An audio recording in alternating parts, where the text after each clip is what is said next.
Yes, children, we'll start with the part 3 of this chapter, the last lesson.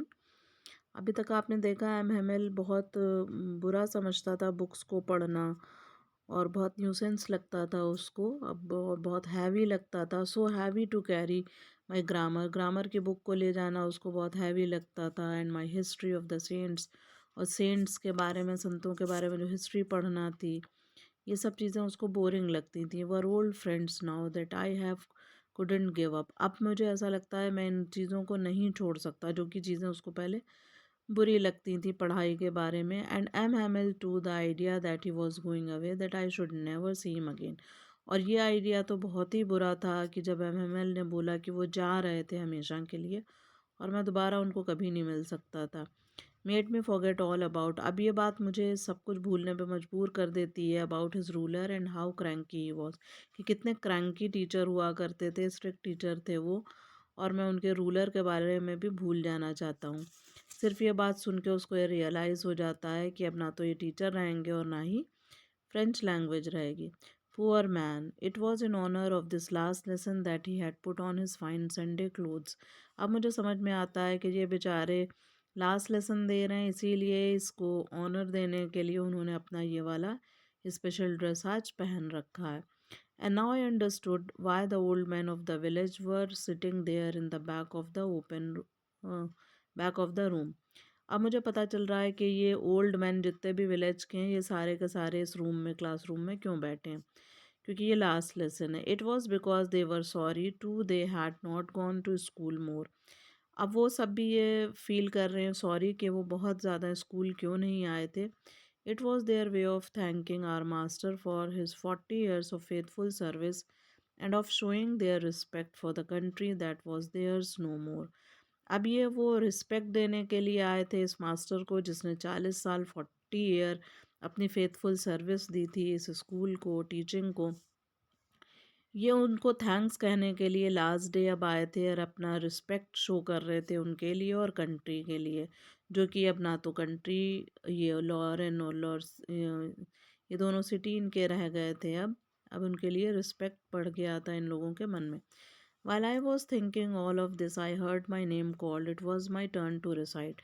ये सब मैं सोच ही रहा था कि इसी बीच मेरा नाम पुकारा गया। मुझको पार्टिसिपल पढ़ के सुनाना था। What would I not have given to be able to say that dreadful rule for the participle all through, जो कि मुझे मालूम है कि वो जो पार्टिसिपल के इतने सख्त रूल थे उसमें से मुझे कुछ भी नहीं याद था। Very loud and clear and without one mistake. अब मैं क्या सोच रहा था कि मैं बताऊं इसको बिना, लाउड और क्लियर, बिना किसी मिस्टेक के क्या मैं सुना सकता था? ये पॉसिबल ही नहीं था। But I got mixed up on the first words and stood there. और मैंने पहले ही शब्द ऐसे ही बोला और मैं वहाँ पर चुपचाप खड़ा हो गया। Holding on to my desk, my heart beating. मैं अपने डेस्क को पकड़े हुए था और मेरा हार्ट बीट कर रहा था। And not daring to look up, और मेरी हिम्मत नहीं थी ऊपर देखने की।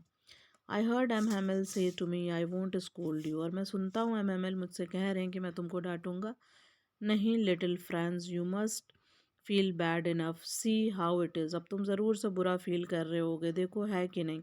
Every day we have said to our self I have plenty of time. हमेशा हम एक दूसरे से कहते रहते हैं और अपने आप से कहते हैं कि हमारे पास बहुत टाइम है। I will learn it tomorrow, और हम कल ये याद कर लेंगे।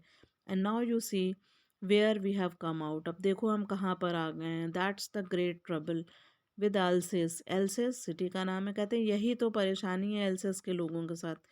She puts of learning till tomorrow, कल के लिए डाल देते हैं, कल पे डाल देते हैं ये कि कल करेंगे। Now those fellows out there will have the right to say to you how is it. अब यही बात दूसरे लोग अगर तुमसे कहेंगे तो कैसा होगा? You pretend to be French man, आप दिखावा तो करते हो कि आप फ्रेंच मैन हो, फ्रेंच कंट्री के लोग हो, फ्रेंच नेशन के हो तुम। And yet you can neither speak nor write your own language, ना तो अपनी लैंग्वेज आप पढ़ सकते हो और ना ही लिख सकते हो। But you are not the worst poor little French, लेकिन तुम बहुत वर्स्ट नहीं हो, सबसे बेकार नहीं हो। We have all a great deal to reproach our self with, और हमको फिर से रीअप्रोच करना चाहिए इन चीज़ों के लिए। और जिसमें कि एमएमएल को लगता है कि कुछ उनकी भी गलती थी। कहते क्या हैं, your parents were not anxious enough to have you learn. मेरी और तुम्हारे पेरेंट्स की भी गलती थी। तुम्हारे पेरेंट्स ने भी कभी इस बात के लिए एनेक्शियस नहीं हुए, कोई एनजाइटी नहीं दिखाई कि तुम कुछ सीखो, लर्न करो। They prefer to put you to work on a farm और एट द मिल्स। हमेशा तुम्हारे पेरेंट्स ये कोशिश करते थे कि तुम काम करो फार्म पे या मिल्स पे जाके, so as to have a little more money, ताकि तुम थोड़ा मनी कमा सको। एंड आई, और मैं, I have been to blame also, मैं अपने आप को भी ब्लेम करता हूँ।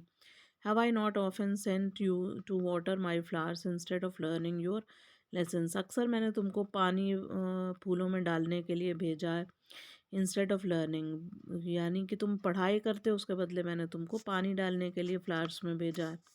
And when I wanted to go fishing, और जब मैं फिशिंग के लिए जाना चाहता था, did I not just give you a holiday, क्या मैंने तब तुमको हॉलीडे छुट्टी नहीं दी है?